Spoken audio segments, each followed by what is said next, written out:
Alright guys, here we are with semi-final action for the Semi-Pro Cup Series. Of course, we will be watching Hot Hands again as they were able to advance from the last round. They will be playing One Fish to One Fish. Not sure, I know a few of these members, but it looks like a relatively new formed team. A few of the same members from different various teams, but definitely a strong team. They are in the semifinals. And as always, without further ado, I am joined with Nizcast to give you guys insight and some analysis into this game. I'm so glad we are out of that lobby. I was doing such a good job making myself look like an idiot. All right, this is what happened. So I had no idea that with the compendium, you got the emoticon pack. I gave you all the emoticons that you could type in chat with. I thought you only got like one or two. I didn't realize it was a full pack. So yeah, I made some comments, and it turns out I look like an idiot, but whatever. It's We're in the okay. lobby. We're in the game now. We're out of the lobby, so people aren't judging me anymore. Well, I guess people in the stream are, but whatever. Judge the players more. Because we Exactly. have hot hand warmers. We've seen plenty of them, and they've been playing really well. And one fish, two fish, red fish, blue fish, I guess, who we haven't seen any of, but we definitely recognize some of these players. So, look for some good stuff. Yeah, Good stuff. Death Prophet going to be in the game, so if you guys don't like watching Death Prophet as a hero, you're probably not excited about the current trends in Dota. Let's be entirely honest here. That is one thing that I know some players or some people definitely prefer watching other styles of Dota. I've always been a person personally prefers just watching, good quality strategy come out. I don't really care what hero it is. In fact, I would love to see a sniper, but Infinity +4 kind of got reamed last game by Real Esports with a sniper. So we will see Real Esports playing the winner of this game for $100. So remember, this is $100. It's not a lot of money, but it's again like as Niz has said over and over again. It's all about the fame more than the fortune in The this bragging sense. rights. Exactly. It's when you go to get a sponsor. I mean, Vasa V won this tournament twice and did very well in Sivo closed and was able to nab a sponsor by Root through that. So it really is for a lot of these teams not that far away from getting paid to play this game. But anyways, we can get really into the draft here. As of course we did see a Faceless Void and Skywrath Mage come out. Faceless Void is my friend has been banned out a lot today, but is not banned out this game, so I'm excited to yell about Chronosphere. I love that ability. I love Skywrath made synergy with them. Of course, on the other side, Centaur Warrunner, very hard hero to focus inside of Chronosphere. Also worth noting, of course, Death Prophet Ultimate persists through Chronosphere with no problem at all. In fact, I'm not sure about this, so don't quote me. But if Death Prophet somehow heals herself before Void Chronos, and she's ulted, Void could chrono, but it won't cancel the Yules, and so she'll be immune to a full 2 seconds of a chronosphere. That is correct. That requires some intense level of perception, but I'm sure you could harp on it for hours, but if you have vision of the setup of any team's initiation, it doesn't really matter because you have the knowledge of how they're going to go about it. And, I am super excited for this game. Shadow Demon, one of the best supports in the game, definitely bar none in a lot of ways. Ask any professional support player or support player or lover of support. Shadow Demon's going to be way up there. He's great through all aspects of the game. You can purge him outside of Chronosphere to slow him down. You can purge Viper to keep Viper away from the fight. You can disrupt a target who's about to be Viper Striked or Mystic Flared or Chronosphered, and you can set stuff up. However, Witch Doctor is definitely a decent answer to Shadow Demon in a lot of ways because he zones people out with the presence of his ultimate. And Shadow Demon kind of gets ripped apart. But this draft is progressing quickly as we see one of your favorite heroes. Of course, the Watermelon is slightly higher on your list, and so is Venomancer. But Kunkka, you love a Kunkka, and no reason not to love Kunkka. Yeah, absolutely. God, I love Kunkka so much. But I do want to point out that Frugos can actually play heroes other than Skywrath Mage, as we're probably going to see him playing Skywrath again this game, and Melisande once again on the Witch Doctor. But I have seen him play other heroes. He can play other heroes. They're not restricted to picking Skywrath because it's his only hero. But they have very similar support duo. Well, actually, the same support duo that we've seen Hot Hands play in previous games. So look for them to get some really good rotations, as they seem to have that down pat. And one fish, two fish, of course, has the Shadow Demon Kunkka combo. They have the Shadow Demon Centaur combo. Both are incredibly, incredibly strong. My most recent run in competitive playing support, I probably played Shadow Demon about half the games, as he was very, very important in that meta. But Well, he yeah, he's synergizes with just Kunkka. You know, actually, we're very yeah, the likely to see synergy a is great. Kunkka support. And something that, to kind of get your thought, some thoughts gyrating for you guys and you, Niz, really quickly, is that when I was in the phase of picking Shadow Demon, one thing I really studied a lot from professional teams is if you have a Shadow Demon or like a Rasta or a roaming, solo roaming or duo roaming support combo, having a solo lane in each lane that synergizes specifically with that hero is very important. Shadow Demon with Centaur, you can disrupt into Stomp. With Kunkka, you can disrupt into Torrent. And of course, Death Prophet, there is some other if you have the Kunkka support, something else to set it up. So that's what I really like to see from One Fish's lineup so far, is that Shadow Demon synergizes with every single one of their heroes, which makes his roam potential even stronger. But yeah, that being said, Hot Hands is going to get drop Invoker again. So Sunstrike City, I assume, is, I don't know, do you think Quas Wex is the preferred in this situation? Or do you think Quas Exort is probably better? I think he's still going to go Quas Exort, but it will remain to be seen. But I just want to see him throw more Sunstrikes. And unfortunately, if he misses one, we're going to be disappointed, because I think he only missed one, like all of the last time he played Invoker. But yeah, look for some big things from drop on that Invoker, and we'll see what build he goes, whether it's Quas Wex or Quas Exort. But yeah, what's One Fish, Two Fish going to finish their lineup with? I imagine right now it's a mid-Death Prophet, Centaur offlane, and safe lane Shadow Demon Kunkka. Yeah, the last pick Plus, dictates whether or not Kunkka is a support I or think a Kunkka carry. is a support. Okay, you think for Pretty sure. sure Kunkka's support. And yeah, with the Dragonite pick, but that does mean that That's a they could little run a weird. Death Prophet, a Mushi Death Prophet, as we do. We have seen that from other professional teams. I think that is safe lane Death Prophet. Yeah, so we will see 747 picking up that Dragonite in the middle lane, I assume. DK is one of those really interesting mid lane heroes that we could talk a long time about, so I'm going to go ahead and get the introductions done so you can talk about this game, Niz. But without further ado, guys, I'm excited as hell for this game, as we are in the semifinals of the Semi-Pro Cup Series, and over on the side of Fish 2 Fish, aka TF, or One Fish 2 Fish, we have Loki picking up the support Shadow Demon. We have 470 picking up the Centaur Warrunner. We have Might, or May, picking up the Kunkka. Looks like to be a support. We have in the middle lane 747, the Boeing, picking up the Dragonite. Heisenberg is going to be the final hero, as he is picking up the Death Prophet in the safe lane with the hairstyle I have yet to see. All right, on this dire side, we have Hot Hands, and interrupt me if anything happens, but we have Bergie Uber on the Faceless Void. We've got Cheech playing the Viper. We have Melisam and Frugos on the Witch Doctor and the Skyrath Mage. Skyrath Mage. There we go. I know how to speak English. And we've got Drop once again on that Invoker. So yeah, let's hop right into this, as we see potentially an engagement happening there, but both teams think better of it, as Frugos is wandering and to place an Observer Ward. That's going to look over the top rune and a little bit of the high ground for middle lane, giving his middle Invoker a little bit of an advantage there. But, yeah, I'm excited to see what TF does, because 470 is a player that I've actually played a lot across with my competitive career. Generally, he played a support role. And it looks like he's picking up more of like the offlane role / a little bit of a core role in this situation, more than just an offlane, because they are devoting kind of the tri-lane at the beginning. But I like this a lot. And again, if they want to rotate, every single hero in every single lane synergizes with the support rotating combo, and very well in both top and middle specifically, because of the stuns that both of those heroes possess. So I really like the roam potential, and actually we might see Drop in a little bit of trouble here, as Might is right there with the Torrent.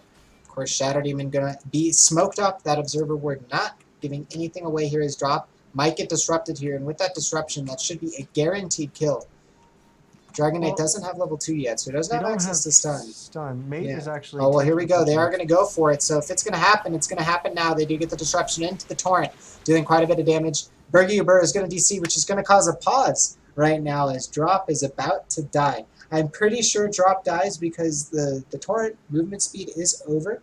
The movement speed slow. But 747 has yet to use his Breathe Fire. Kunkka will get one more right click, and Shattered Demon will get at least one more right He'll click, get if not two. Yeah. Yeah, Drop's definitely dead here. So There's unless somehow 747 manages to miss Breathe Fire, I'm pretty sure Drop is dead. He may actually be dead without the Breathe Fire. yeah. But that will remain to be seen. It's one thing I love about Kunkka, definitely to ride your hype train. It's a stun and it's a slow. Definitely a very useful spell. But we did, of course, see some great strategy coming out. As No Tail would say, so smart. So smart. So smart. Look at what he did there. So smart.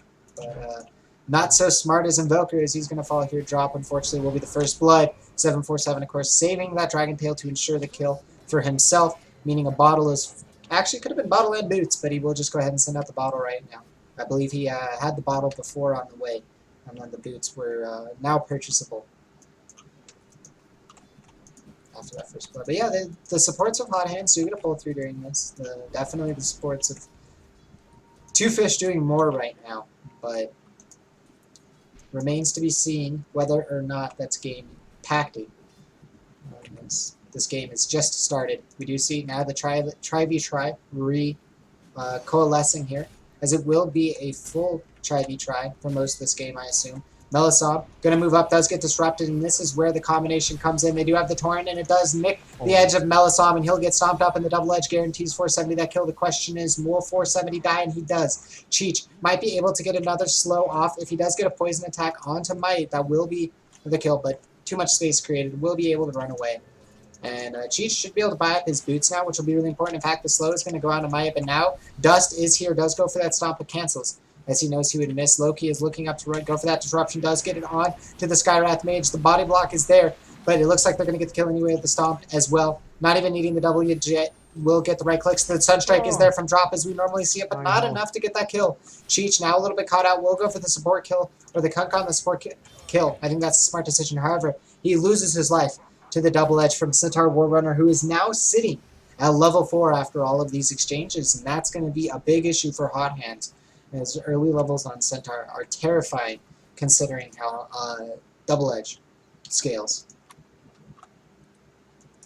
Wow, what a start to this game. 6 kills in 2 minutes, almost 3 minutes now, but we'll round down to make it sound better.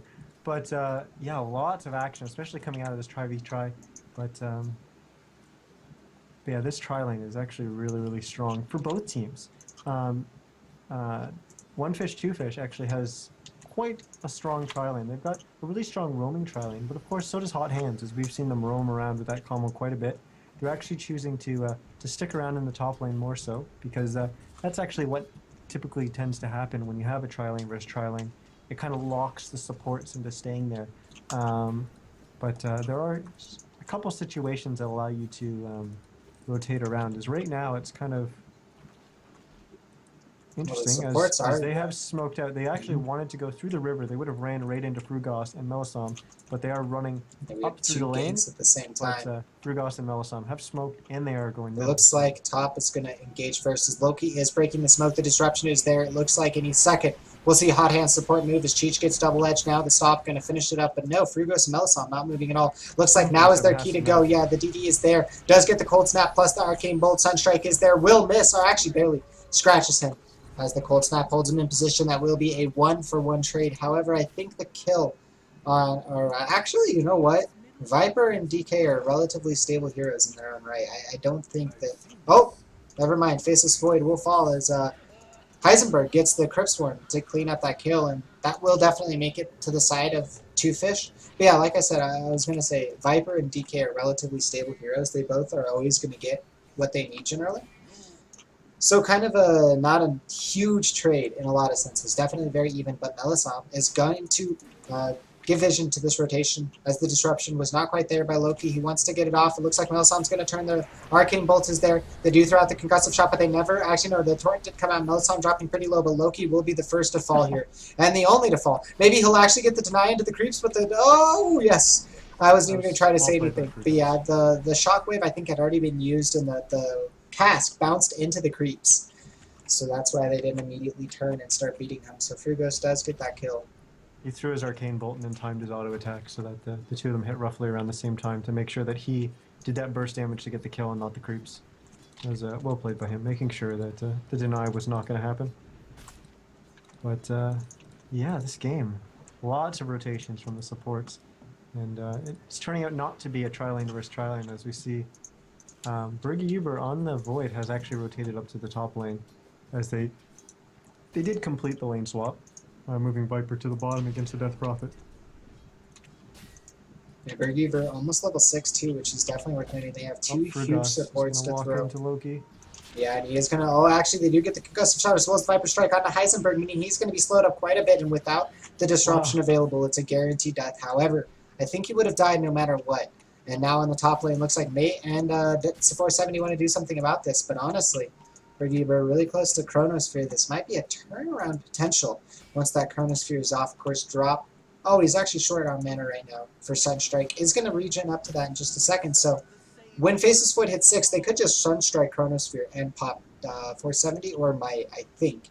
They are, excuse me, both very tanky, however. I think you go for Mate here. I think he's just easier kill. Okay. And, you know, Uber could use a little bit to get back in this game. 2 armor. A little bit of a slow start bottom. It's not that far behind, but... Actually, in bottom lane, Heisenberg is going to fall again as there is the Sunstrike. The disruption is going to make that dodgeable. However, I think Heisenberg should fall anyways. No. Looks like Cheech chooses not to pursue this. However, the salve is popped from Death Prophet. Will be healed back up to full. Be able to continue to sustain in that lane. But that's very important that Cheech is putting so much pressure on the enemy Death Prophet. It's slowing down her farm a lot, and you can see she's not really even close to that Yules right now. She doesn't have any items on top of her phase boots, and for a safe lane farmer 7 minutes into the game, you usually expect to see a lot more. I like that they've switched into this quasi 2-and-2 setup, where Frugos is applying a ton of pressure with Cheech in the bottom lane. And honestly, Uber and Melisandre are 100% safe in the top lane as long as Chronosphere is off cooldown, and we see the disruption onto Skywrath to prevent an initiation. Mate is forced to TP, and now 470 is definitely the one under threat right now. And actually, no, never mind. I might be lying. Frugos might be in trouble. We can talk about this in a second, as Frugos might actually fall here, but Might has got an interesting build. Frugos dropping down to 61 HP, should fall here, but now Heisenberg trying to focus down Cheech, but the Sunstrike is there, does miss on everyone. But Cheech doesn't care, as he's just manning up right-click after right-click. There is the Torrent there, but that actually is going to slow Might because of the Corrosive Skin, and now the Poison Attack is going to guarantee a third kill for Cheech, who secures that triple kill. I really want to ask you, because you love Kunkka play, but why the 2 points in Tidebringer? Because I think the 2 points in X marks the spot are just way better, personally. I couldn't tell you. I wouldn't do that build either. But it does give him more damage. Maybe he feels like he doesn't need the X marks the spot because he has the Shadow Demon setting up, and he just needs a little bit more damage on the back of it. But unfortunately, you know, Hot Hands has been doing this 2-on-2 setup, which means to respond, Kunkka and Shadow Demon either need to do a lot together, or they need to also separate. So X is going to have a lot more value in that situation. And in general, I think as you kind of transition out of the early game to mid game, the X is a lot more valuable because, you know, Shadow Demon isn't always the one who's going to be able to get the initiate off. The X and the extra range on X is actually a lot more valuable. But he did choose to go Tidebringer, and he actually did put a third point into it. So really going after that damage. From Tidebringer there. Yeah, he really wants that. Loki is going to disrupt onto the Skywrath Mage. He does have that haste rune. It does end now. And he is going to continue pursuit onto Loki here. He does have 3 points into Arcane Bolt. 747 did pop that ultimate dust. Or sorry, 470. I keep wanting to call it dust. Does have that blink dagger now.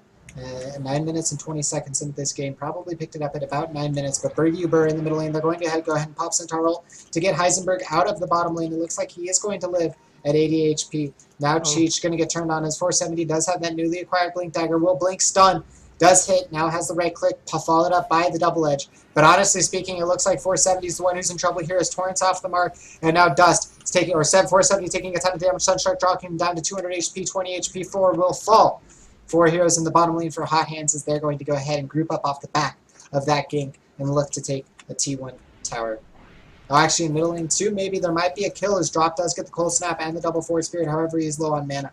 Will not be able to pursue that. The Chronosphere in the bottom lane is probably a bigger deal as the Witch Doctor does throw his ultimate. He shouldn't cancel it here as he will get some uses. However, it's only on the illusions. Does not retarget that and might will fall anyways, despite the fact that the Chronosphere didn't really do much. And that's 2 heroes down on the sideline. Death Prophet hasn't even gone back to base to heal yet, which means that they're kind of sacrificing their ability to defend this tower, I feel. However, Hot Hands is not aware of this, and maybe they actually could catch Force now. They don't have a Sentry Ward. They're not... They should be aware of this. They did know... Yes, they did see him pick it up there, so they do aware of this. But yeah. Yeah, they are. They actually, when they were ganking Cheech actually popped his Buckler in advance to Centaur blinking in, which is a good play by him, making sure he gets the armor up, not relying on his reaction to the Centaur blink. But in turn, popping that early could somehow lead to the other team knowing that ward is there. Mm-hmm. But I think they also have a bit more knowledge of that from other movements that have happened. But yeah, I'm pretty sure they know that Observer Ward's there. Well, DK does pop his ultimate. Will chip away about 200 damage from this tower. With that Poison Tick dealing quite a bit. Of course, towers have 0 magic resist. And that poison damage is magical, even though it's towers. Definitely worth noting. But it's kind of like a liquid fire, to be honest. It just really rips apart towers if you let them sit there and siege on it. And we could actually see this tower fall alone just by 747 running up and occasionally beating on this tower. Cask will bounce back into him, but game is slowing down, so guess we'll take a second here to look at the gold and experience graph, guys, as we are about 12 minutes into this game. Nearly 1,500 gold advantage over to Hot Hands and over 2,000 experience advantage in their favor. And we'll go over to the net worth, and we see DK is, of course, the top with that Midas, but the 2 members of Hot Hands drop with his own Midas, and Viper with just great farm and a lot of kill participation, keeping right up close. Miz, what is your general thought on how this game is going? Sorry, 470 is going to drop here in the top lane as he is not able to get out of the range of that boat in time. Will fall, as that is a relatively free pick-off through the side of 2 Fish. But yeah, Miz, given, after that game, obviously, what do you think the game state is right now, and where do you think we're going to be going into the mid-game with how it's going to look and shape? Regardless of heroes. Oh, middle lane, there's going to be a Chronosphere, as it will. Action is never going to stop. 22 kills, make it 23 in 12 minutes and 42 minutes of action. Or, sorry, 12 minutes and 42 seconds of action. As Shattered Demon will fall. Cheech will secure the bottom tower. And Niz, you can speak, my friend, as the action hopefully will roll down. Regardless of heroes, we've seen Hot Hands play quite a bit. And in all their games, they really look to have a really strong early game and get a good advantage. And they definitely did that this game as well. Going out to about 1,500 gold. Yes, they just got picked off twice, losing a little bit of that, but now they just got a tower as well. So there was effectively a trade. They lost a hero, but it created space for a tower acquisition on the other side of the map, and now it's like 2,500 gold or something like that lead, almost 3K. But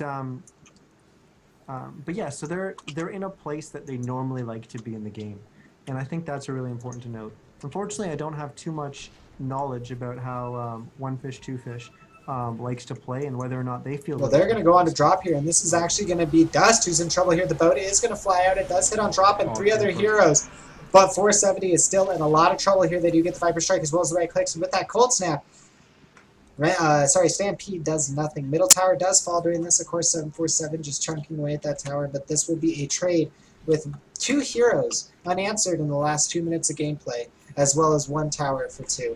And going to the side of Hot Hands as they look to siege up this top tower. 2 heroes going to set up to defend here for 2 Fish. We do see the Torrent being thrown out by Kunkka. Will hit on 2 heroes, but that's just going to cross and skin him down a little bit as well. And Poison, level 3, I assume, from Shadow Demon. Yes, level 3. That does quite a bit of damage. Definitely kills that you can net just because of high levels in that. Courier will actually deposit, not sure, just wards for Skywrath Mage. And action should go ahead and stall out here as 470 is not going to have an opportunity to get a jump here. Well, actually, Chronosphere. What am I saying? Well, the action never ends, Niz. A 747 in the mid lane is going to pop that into his rune, but he is under a sentry ward. So it's not going to be that effective, as that sentry ward was actually placed there a minute before. It's a D ward. And now they can set up to push this middle lane, and Death Prophet gets bottom tower, as Heisenberg did pop that Exorcism to go ahead and secure that during all of that. And again, this game is just highly action-packed, but I think Hot Hands are getting a little bit more out of it. There's been a lot of rotations, a lot of action happening, but while the actions and kills have been happening, there's been towers getting destroyed all over the map, just because, you know, there's other heroes on the map that aren't getting killed or aren't getting kills, and they're just taking map objectives instead, as we see, another gank mid, and then they take a tower. But while that's happening, there's pressure on their top tower. Looks like they are probably going to come back to defend because they're going to lose their mid tier 2 if they don't. But it is going to lose at least at half its HP. I think it's going to fall. They don't have Fortified, yeah. With Nether Toxin and all the summons, it's definitely down. Invoker does get the last hit, but look at that 470 getting a great Blink Stomp onto 2. Heisenberg is already low, but there is no Chronosphere up for Void. He's just going to go ahead and focus down Might, but again, a great disruption coming out of Loki. However, Kunkka falls anyways, and now Berguber is the one at the front with the chase. They do have the Sunstrike dealing quite a bit of damage to 747. The cask is bounced between multiple of them, as Crypt Swarm does come from the high ground from Death Prophet. Question is, does Hot Hands want to continue to push? And it looks like the answer is yes. They do have Chronosphere in 30 seconds, but not any sooner. 747 ultimate halfway through its duration. Berguber looks like he's going to just tank up that tower under the Witch Doctor heal, and they're going to do as much damage as possible during that. Chrono in 15. And they might wait for that. However, they don't have access to Necro Summons. They don't have access to Forge Spirits for another 7 seconds. They are low on cooldowns and mana too. Yeah, they're going to back up. So they go to Roche. They're most likely, Hot Hands is most likely going to go to Roche, and it looks like One Fish, Two Fish is actually going to smoke. They're on top of this. This is the kind of play I like to see towards the end of this round. This is so obvious, though. Oh yeah, what am I saying? Well, no. What's happening with this middle creep wave, right? No one's defending it? I think this is very obvious. Oh, yeah, I see what you mean. From the side of Hot Hands to react to this. Look for a turnaround. They're going to be prepared to fight right here. And they do have a ward to spot this out. And they're going to have complete vision of the entire team, even as they're smoking. 470 gets in, gets the Blink Stomp onto 3. Berguber is the one hit by that. The boat's also going to hit on 3 and 4. It looks like this fight might actually just go in the favor of Team Two Fish, as they do finally get the Chronosphere. 470 getting focused down, but it's not enough damage, as 3 heroes are already on the sideline. For Hot Hands drop, and Skywrath Mage are the other ones holding up, but Centaur will fall in the background. Frugos is also going to fall as well. Drop trying to defend the Roshan, but it doesn't look like they had a awareness of that, and that is a little bit of a mistake. Apparently not.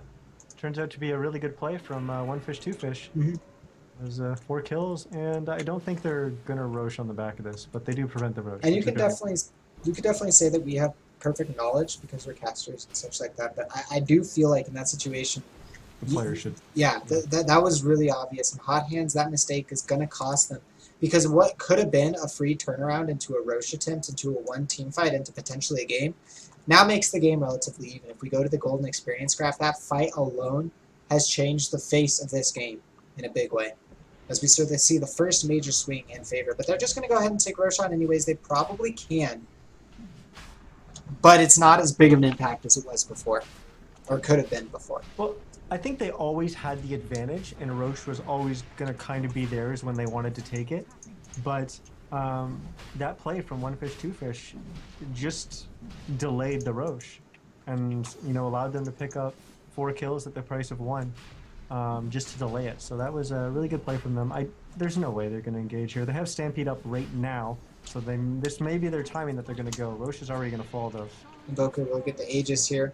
Doesn't look like they are going to go. They are going to back up here. Of course, actually got the Aegis, not Loki.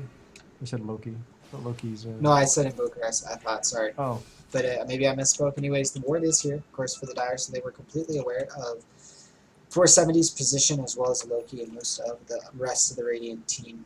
And now with this Aegis, they got to decide between bottom and top, and they're going to go ahead and push one of those. But I think they might wait for a Berguber BKB. Very important, a lot of B's in there, but the level of importance is definitely higher than a B. It is an A+ level of importance because it will prevent all of the disruption going on to him, but not obviously the teammate of Loki, but having that BKB negates a lot of potential damage that could be thrown into the Chronosphere. But they're just going to group up and push bottom, and I don't think this is a bad decision. It doesn't look like it's going to be a full committal push either, as they don't have the entire team here. Of course, Cheech is in this middle lane. It looks like he wants to hunt down 747, but with Skywrath Mage as his support in the area, they don't have any disables. Melisandre could have thrown out a cast to cancel that, but he's in the bottom lane. His 3 heroes are set up here. Melisandre off in the fog of war. So it looks like the rest of Hot Hands is actually going to group up here. Is Cheech running over 2 boards, so they are completely aware, actually, of this positioning. Well, there was some ping spam coming out of Melisandre there. I think it was to tell the 2 of them to back because the rest of the team wasn't there. Or it could have just been ping spamming saying, get the hell down here, you 2. We want to push this tower. But either way, it looks like Melisandre's kind of on the back of that. Just kind of letting everyone know what's going on. Maybe he is the captain of the team in game. I actually don't know. But yeah, it looks like we are going to have a push here. 5-on-5 action for this tier 2 bottom. Lots of damage going on to this T2 as it's dropping 400, 500, now 600. Over that double, it's going to fall. No contest from 2 Fish. Yeah, they are going to just go ahead and back up here. The question becomes, does Hot Hands continue, or do they back off here? That's a very hard tower to defend. Once the enemy team, the team pushing, once they get on the tower, it is very, very hard to Yeah, because this engage. natural choke point. Yeah. Actually, 2 natural choke points. Yeah, now they are going to continue to push, and bottom lane has a wider ramp compared to some of the other lanes in this game, so it will give them a lot of space. They do concede the high ground.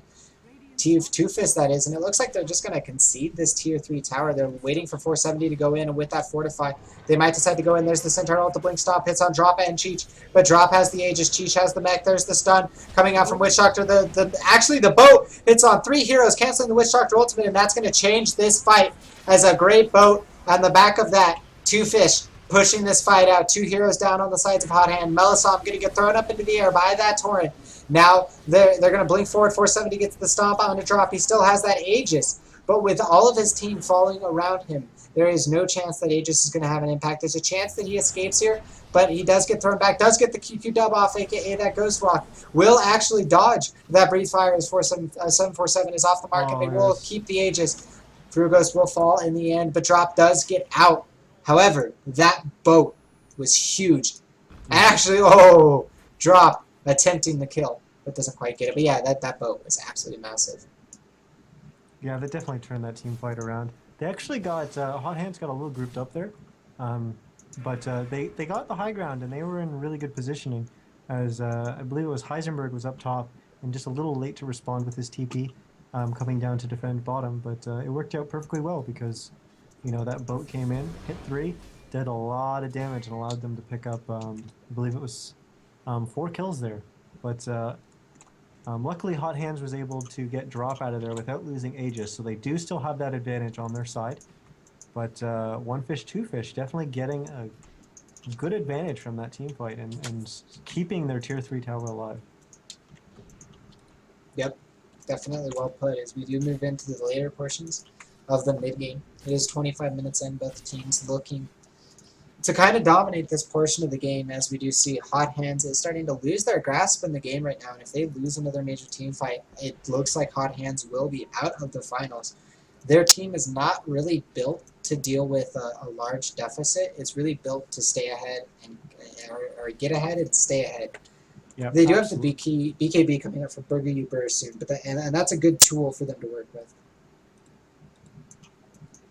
But unfortunately, I believe that last fight allowed 747 on the Dragon Knight to finish his BKB, and he now has 2,000 gold on top of that. He might have actually picked up that BKB right before that fight, I'm not sure. But he was really close to the timing prior to it, so that's going to be a big pickup for 1 Fish, 2 Fish. Obviously, Kunkka finishes Shadow Blade as well. So, Hot Hands, or sorry, Drop might be in trouble here, 747. Doesn't look like he wants to go for this pick here. It's probably a fair decision considering Invoker can turn things very quickly, and they're going to go ahead and group up, and they want to finish this. And Hot Hands still has a chance. Don't get me wrong. I showed you guys the gold graph and the experience graph, and it's not looking in the favor of Hot Hands at all. But you have to remember that Dota is a game of small things, and these kind of plays right now where Heisenberg is getting caught out there, they do throw the Viper Strike and the right clicks are there, plus the Stampede, but that is a waste of Stampede, so now they will not have it for this engagement. They do also force the Death Prophet to TP away, but I think the bigger thing to note there is the lack of Stampede that will be not available. BKB for Berg Uber. Already, though, 747 and, 470 doing a very good job. His numbers duo over here. Going to go ahead and split push in the top lane to stall Hot Hands or make them think about the potential of a Rax trade, as they might get there before. No, this tier 2 is going to be really free, as it's going to fall on the top lane. But the push is still going to go bottom with Hot Hands. Of course, they did lose the Aegis. Oh, they're TPing somebody in, and Frugos is going to go back to attempt to defend. But with Centaur hiding in the fog, it's going to be enough to clean him up. He does pop that Ghost Scepter, but now with him down, Hot Hands, unfortunately, not going to be able to push. And again, that makes this discrepancy. That was really silly. I'm not sure what that was. Because it looked like they were grouping S5 to push bottom. It was pretty clear that they were just going to lose their tier 2 top. And then Frugos TP'd, but I don't think he was going to be able to defend it and get the denial himself against the Dragon Knight. And of course, with Centaur lurking in the shadows, he was just able to secure the kill on Frugos. If they were going to defend that tower and not push bottom, I don't see why they didn't have more than one hero there defending it. But, yeah, let alone the Skyrath TPing first. But that does make a big difference in what Hot Hands is capable of doing right now. And of course, 747 never really left this lane. For multiple heroes going to rotate to stop him, but they don't have vision of him TPing away. So these heroes rotating. It looks like they are kind of just aware of the fact that he left. And maybe a potential smoking coming out of Two Fish, as they do have four heroes in the middle lane. Death Prophet down in the bottom lane. And actually, a lot of the smoking is going to be coming out of Hot Hands. Yep. As in the background, Frugos is going to be in the background. 747 is going to get chronoed in the middle lane, as they do have the Sunstrike as well. He does drop low, is disrupted, but honestly, this disruption is not going to save him as the boat hits on 2. But now Loki is caught out of position. He is going to try to run away to stall the incoming push, but he is going to fall for free, and they should be able to just continue down to push this lane. Cheech, of course, already going to dedicate himself to doing that. But Loki doing a great time of just buying as much time as possible. But again, Cheech, one player doing the smart thing, pushing out the lane. Heisenberg in the bottom lane, as it was pinged out, is pushing that T2. There is buyback on both those heroes. So it'll be interesting to see if at least one of them is forced out here. And how Shadowblade does come out from Kunkka doing some damage. But yeah, they if they're going to buy back, they got to do it on the back of something. Yeah, the torrent was used. Fortify is used. If they're going to buy back, they need to do it. Otherwise, they're just going to sacrifice this T3. Question is, can they get Shadow Demon up and the defense ready before? Oh, there's a great silence coming out onto the Star Runner boat is there, but this is the first one that's going to miss everyone, and the Yules into the air onto Cheech, but that's going to negate the silence. They do get the silence onto Wish Doctor as he's channeling that ult, and he's going to get slowed up by Purge. Melisop taking a ton of damage. X mark spot going to pull him back as they also get the kill on Viper down the middle lane, but that that shockwave as well as that meteor doing a ton of damage from drop. Frugos off the sideline is going to throw out that Mystic Flare, dealing a ton of damage to Loki, who should fall but doesn't because of that urn as well as the good team control. And honestly, again, Hot Hands is stalled. And this game is looking, unfortunately, more and more towards the favor of Two Fish. Or fortunately, if you're a fan of them. It's a little bit of biased cast in there, though, to RaptorZ. I saw it. Riot chat. I don't even deserve to have a calm, collective chat like you guys. No, but yeah. That was, of course, a really good fight. Obviously, we were both wrong, apparently, on that buyback timing. But they were able to get a really solid engage. And with that, the respawns happened, and they were able to defend. I actually thought Hot Hands was going to be able to drop that tier 3 tower much faster than they did. And in fact, they didn't even drop it. And now they secure Roach the glyph too. lasted quite a bit. And they're actually putting the Aegis on Dragon Knight. Dragon Knight's typically not a hero that you put it on because Elder Dragon form, of course, is very important for him to pop and use that in a team fight. And of course, when you die and you revive with your Aegis, you're not going to have it up again. So he'll either look to run in and die first before using his Dragon form, or he just won't have Dragon form when he revives. Yeah, one of the two. But he is a very deadly carry, especially with that AC up right now. And, you know, once he gets that Daedalus, I think DK is one of those unsung heroes in a lot of games where he gets what he wants no matter what because of the way the hero works and farms in the middle lane. And then what he does with that farm can absolutely turn the tide of any game because of the cleave potential, the control potential of the AoE Scotty.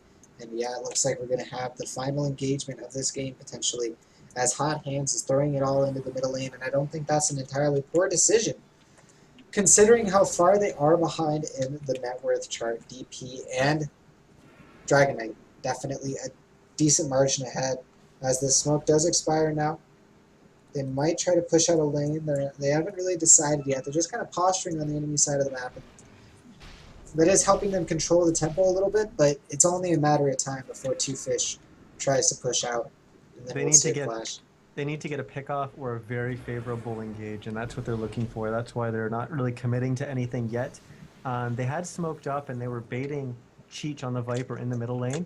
And I actually said, uh-oh, because Kunkka drew on the map saying, you know what, let's push down middle, or they're potentially going to push down mid or something. He drew a line down middle. It looked like it was just kind of a botched attempt at an arrow for his team to push. Up the bottom lane. But in terms, it didn't pan out. And yeah, they're going to draw a line right through drop. As this game is going to heat up really quickly here, guys. If there was a lull in the action and you were upset about it, this is the end of it. As Nate is going to go ahead and throw out that Shadow Blade. He is going to continue to chase here. Drop nearby that will pop the smoke, and now 470 is popped as well. They do get the stun, and the double edge killing up drop really quickly. Now the boat is there as well, with the Chronosphere hitting on multiple. The boat off the mark slightly, and it looks like Melisom's going to get a great ulti and deal quite a bit of damage here as Heisenberg is dropping low, but Cheech is already down. The disruption is going to cancel out that Witch Doctor ult. Now Melisom is down. 5 heroes up for Two Fish. 3 heroes down for Hot Hands, as they only have 2 remaining. Their middle tower is now suspect, but all the lanes are pushed. Sunstrike off the mark, almost getting Heisenberg, but yeah, like I said, all their lanes are pushed out, so they won't be able to get quite a tower yet. Mate will get the final kill on Skyrath, sorry, as now Drop is going to try to get the kill, but 747 is farmed as hell, clearing up Drop in the back lines, as of course he has a ridiculous amount of items considering the time of this game, sitting at almost 20k net worth at 31 minutes of gameplay. Definitely a strong game coming out of him. Two Fish looks like they are setting up to go into the finals. And if you were on Hot Hand's side right now, because I definitely feel like they're on the back foot, what would you be doing differently from this point on to try to get back control of the game? Well, you got to calm down, because I think right now they all feel like this game is pretty much over, and it's going to be very, very difficult for them to come back in it. But they have to calm down. They haven't called GG yet. They're still in the game, although they are quite a bit behind. And they just have to look to create that advantage where they can get a pick-off, or they can somehow get a favorable engagement. But One Fish, Two Fish has been showing that they're going to position themselves really, really well and not let that happen. So they have to find a way to get a clean engage. I'm not sure how they can force that, but they have to somehow find it. Do they have any smokes left? They do. They have at least one, and I don't think any of their heroes have one on them. Oh yeah, Skyrath has one. So they do have 2 smokes, so they could use both of those to their advantage. Roche is still quite a bit away, so they can't use that as some kind of bait, and that's going to lead to a 5v5 fight anyways. They don't want that. They want to pick off 1 or 2 heroes and try to push on the back of it, and hope that hero doesn't have buyback. Because, unfortunately, if they do have buyback, then they're going to have to reset and try to do it again, which means it's going to happen much later in the game, and it's just kind of a setback where we've been seeing them fall behind. Well, only 1 hero on the side of Two Fish currently has a buyback, and he is well ahead of the cost of that, so there's no risk. That's Centaur, of course. He has a 2,200 gold buyback costing about 900 gold, but the rest of his team does not, so your point is definitely possible, and Hot Hands could pull off that kind of gank, but they don't know that necessarily, as you cannot see enemy team's gold. You can only calculate based on the item pickups, as we have the Shiva's BKB on to Death Prophet. Quite a bit of farm on to 747 as he does pick up that full MJ. And then, of course, Kunkka, if you haven't seen it yet, basically has Daedalus already into this game. Actually, no, never mind, 747. He picks up a Satanic already into this game. It looks like he's going to send it over to the side shop, finish up that Satanic, drop I believe his TP scroll, and then he's going to be kind of one. A big deal right now. Yeah, no, he's kind of impossible to focus down. He's actually going to lose Aegis in a couple seconds here, 20 seconds or so. So I think they are aware of this. For that to expire and take his TP, or they're just going to push anyways. They have to know it's running out. Yeah, it has been. 5 Very seconds. close Yeah, to there's 6 the thing. seconds. Yep. The notification. Yeah, he knows. Look at this. Yep. And then here we go. They are going to actually initiate over here onto Cheech as the Dragon Knight's not quite in position. The Chronosphere hits on 3 and the boat misses on most. And now they're getting a great Witch Doctor Ultimate doing a ton of damage to 470, but 747 is back into the fight and he is a man. However, he's focusing creeps right now and there are still 5 members alive now. Only 4 members of 4 of Hot Hands as Frugos is going to get chunked away by 747. He looks like he's going to spare him. No, does not spare him. And now Bergie Uber over on the left-hand side is going to get focused down. 470 is low. But no one on the side of Two Fish has died yet as the Viper Strike goes out onto 747. Heisenberg going to go ahead and move forward with that Shiva's Guard. Ult is ending and heal him up. We do see the Sun Strike over to the left-hand side, but honestly, Melisandre just gets melted. And no one's there to clean that up. It looks like Cheech wants to continue to fight as he does go for mate, but that Invis from the Shadow Blade is going to save his life, and 747 again is a man chunking away at Cheech, and I wouldn't be surprised to see Cheech fall to that last hit. No, he's actually going to survive. Heisenberg wants to continue the pursuit, but a great time. Viper Strike coming out from Cheech, however, that is going to cost him his life, as again, 747 just hurts hard. Heisenberg also able to take down that T3 tower, as Two Fish looks to take the first racks in this game. Frugos doesn't want that to happen, throws out the concussive shot, but honestly, it's not enough, as all 4 heroes here from Two Fish are just too much, and that's 2 racks, and it's going to be the game, as Cheech calls it. And unfortunately, guys, or fortunately, however you want to see it, we see the end of Hot Hands in this edition of Sunday evening, or the Sunday Semi-Pro Cup Series, but now we will see Two Fish, or One Fish, Two Fish versus Burial Esports in the final games. Is there any thoughts, Niz, you want to finish this up with before we get into the next game of action, or action game? Well, we certainly have quite a few viewers in this stream that love watching Hot Hands, but unfortunately they did get knocked out, and we will see One Fish, Two Fish in the finals. But One Fish, Two Fish did show that they can do some stuff too. You know, they were keeping up with the supports of Hot Hands in that early game, making good rotations, getting pickoffs. Also, 747 on the Dragon Knight showed that, you know, if he gets a little bit of farm, he can take over a game and become this mobile turret that's just going to mow down every hero in sight. And he definitely did that. So they showed that they have the potential to go on. And even Heisenberg did a very good job of, you know, split pushing and putting pressure on the map in other locations with the Death Prophet. He was a little late responding to one team fight, but his team won it anyways because of a big boat from Mate. But yeah, I'm excited to see what they're going to do in the finals, because they showed a lot of promise in this game. Yep. Well, guys, that'll be it for us in this game. We'll bring you the finals in just a moment here, as it will be, of course, Two Fish versus Hot Hands. I'm going to kick it to action and skip the call outs, as we will be getting this game very soon. But thank you so much for tuning in. We'll see you guys in just a moment.